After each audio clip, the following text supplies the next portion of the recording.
to my summer series on the Building Your Brand podcast, where I'm doing a run of 12 solo episodes. Now, a few weeks ago, I did a workshop in a membership for Hayden Burgess, who is a previous guest of the podcast. And he asked me to do a workshop for his members about building a personal brand as a designer. And it was so much fun. I really enjoyed it. And obviously it spanned sort of over an hour, but I thought I would try and summarize it in 10 minutes for you in an episode. And yeah, I thought it would be fun to share kind of what I've learned along the way in the process of trying to build a personal brand. Now, I don't know about you, but I see all these sort of buzzwords and phrases that go around the internet, personal branding being a very popular one at the moment, and everybody's got a slightly different definition, I think, for these terms. So I always like to go and just clarify for myself like what my understanding of something is. So I went and checked out Wikipedia to see what their definition of a personal brand was, and they put a strategic process aimed at creating, positioning and maintaining a positive public perception of oneself by leveraging unique individual characteristics and presenting a differentiated narrative to a target audience. So yeah, I found that definition really helpful. I think the key sort of pieces there are being really strategic about how you present yourself to the world. And that kind of feels icky in some senses, because I think we're also really focused on, the other buzzword, authenticity at the moment. And, being myself and being sort of true to who I am is definitely one of my values when I show up online. So I think sometimes we think the two things can't go together. Like, can you be strategic and be yourself and be real? I'm trying to not say the word authentic, but can you be both those things? And I think you can. I think when it comes to the strategy side of things, it's not trying to be someone else. It's not trying to convince people that I'm something that I'm not. I think it's just being mindful about what I share and how I share it. Another sort of question that I think this raises is, do you need a personal brand? Obviously, it's definitely not going to be the case for everybody, but I think probably most people could do with having a personal brand and could do with being strategic about it. I feel like there's been a few mindset shifts that I have had to take in the sort of evolution of my business. And one of them was sort of going from thinking of myself as like a freelancer or just a self-employed business owner, like a one person, to thinking of myself as a brand. And I always felt gross about that because in my head, historically, I associated the word brand with like huge multinational corporations who often weren't doing things that I agreed with or aligned with my values. And so it kind of became a dirty word to me when I was younger. And so I really had to make that shift. It was like, no, I am building a brand and I need to sort of embrace that and I need to be strategic about it. So I started thinking of myself that way. And then I think the next mindset shift for me was thinking of myself as a personal brand.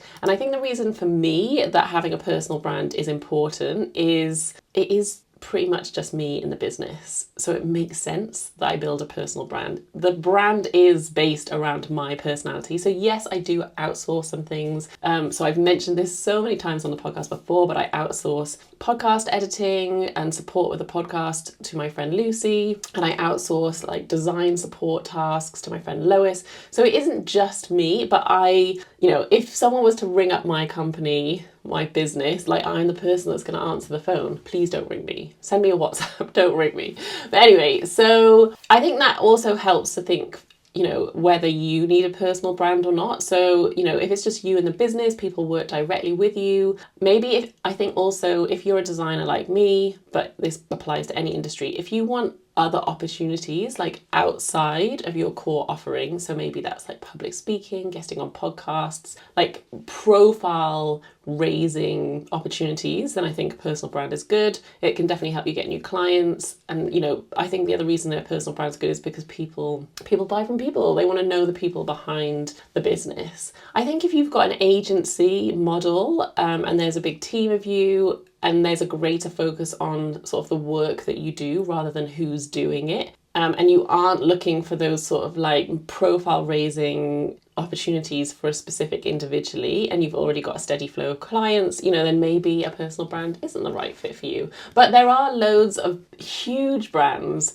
where the CEO also cultivates a personal brand as well, and the two things are kind of like slightly different. For me, I'm just going for personal brand. That's all I can handle. So that's what we're going with. And really, people have been building personal brands for years. I think we just didn't have a name for it back then, so there would be loads of designers who would do the speaking circuit, and this will be the same for any industry. And they were building a personal brand. They were making a name for themselves as individuals. We just didn't have that terminology for it at that point. So how have I grown my personal brand? Originally, accidentally, but now more strategically. So I'm kind of just going to go through these as a bit of a list, and then I'll probably expand on them a little bit more. But I think a big one actually is this podcast. I mean, this podcast has grown very slowly. I've been doing it for 4 years. The number of downloads, the audience, the number of listeners has been going up, but this has done a great job for raising my profile, especially because now it's at a point where people really want to be a guest on it. So people are aware of it, even if they're not aware of me. That's how they kind of find out about me. It's expanded my network a lot. It's given me loads of other opportunities. So yeah, this podcast has been a huge one. I think next up, guesting on other people's podcasts. So I think one of the key ways that you can build your personal brand is to borrow other people's audiences. So guesting on other people's podcasts is a brilliant way to do that. You get yourself in front of a whole new audience. They get to discover you. And that is a really fun way to raise your profile. Another one for me, and this definitely isn't going to be for everybody, is public speaking. So I've talked about this a few times, but I've been doing more public speaking in the last couple of years. I personally really enjoy it. Like, it's something that I am very actively pursuing because it's something that I want to do. I don't think you need that to grow a personal brand, but if that is something you enjoy, that's a great option. Another one is guest workshops. So I often do, as this episode is inspired by, workshops in people's memberships for other people's audiences. Again, that's borrowing someone else's audience, sharing some of my expertise. It puts me on their radar. Potentially they'll turn into clients, or at the very least podcast listeners down the line. Another one is press features. This is one that's like a bit more sort of traditional. I haven't explored it loads. I've mentioned before that I did have a really great double page spread in the Guardian magazine, thanks to Adobe. So I think press features can really help as well with credibility. I can put as seen in Guardian magazine. I think another one is networking, so in-person events. Now, I love networking. I hate the word networking, but I actually like the experience. I love meeting new people, getting different perspectives. I just think of it as like making friends in my industry, basically. And, hopefully over time, if someone's met me once or a couple of times and someone says to them, oh, hey, we need a branding designer. Or, hey, we're looking for a podcast about this, they will think of me. Or someone did tell me the other day that whenever someone talks about rejection, they think of me. So that made me laugh. I'm going to do an episode with an update, probably next week, all about the rejection challenge and where I've got to with that. 2 more ways that I've grown my personal brand. One is content. So just showing up online, making content, sharing my story,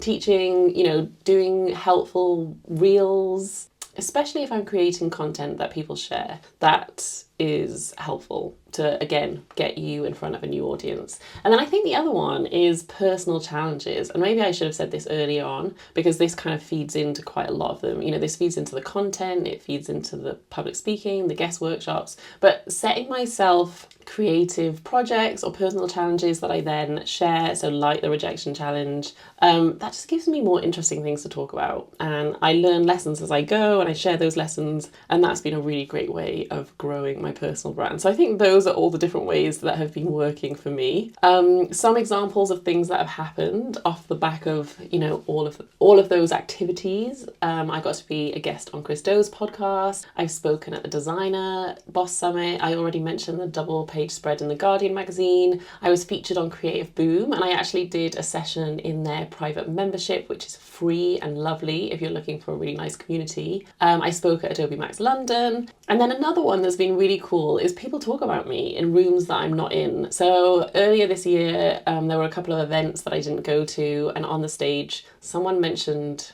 rejection, and then the person who was hosting the event, knew me and was like, oh, actually, I know someone called Liz and she's done this. And so they were actually talking about my rejection challenge on a stage in front of loads of people, and I wasn't even there. So they were expanding my personal brand for me. So that was when I was like, okay, something's working here. This is going well. So I kind of wanted to share 6 lessons that I've learned about building a personal brand. So the first one has been to find something to talk about that's sort of bigger than just what you do. So I could go to podcasts and I could go to events and I could pitch to talk about branding, but actually that's just so general. Like, it doesn't sound very exciting. It's very, very broad. And so actually finding something that's very specific to talk about has really helped me. So the rejection challenge has been a game changer because yes, I can weave branding into my story of the rejection challenge, and I can talk about how it impacts brands,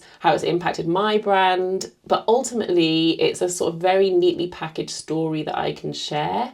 That is going to have much more impact for an audience. So yeah, that's lesson 1. Find something to talk about that's bigger than what you do. Lesson 2, I've already mentioned this a couple of times, get in front of other people's audiences. One of the things that's been great about my podcast is when I have a guest on, I'll make a teaser reel, I will add them as a collaborator in that reel, and if they accept, then, my reel about my podcast is going out to a whole new audience that I wouldn't normally get to get in front of, and they discover me and my podcast, which is great. So think of different ways that you can do that. It could even be if you've got like a friend who does something, maybe not exactly the same as you, but adjacent to what you do, you could do some collaborative reels together. Lesson 3, you can ask for what you want. You don't need to wait for people to notice you. So I think this was a huge mistake that I made earlier in my career. I definitely had this mindset that I just needed to put my head down, I needed to work hard, and eventually, hopefully, someone would notice what I was doing.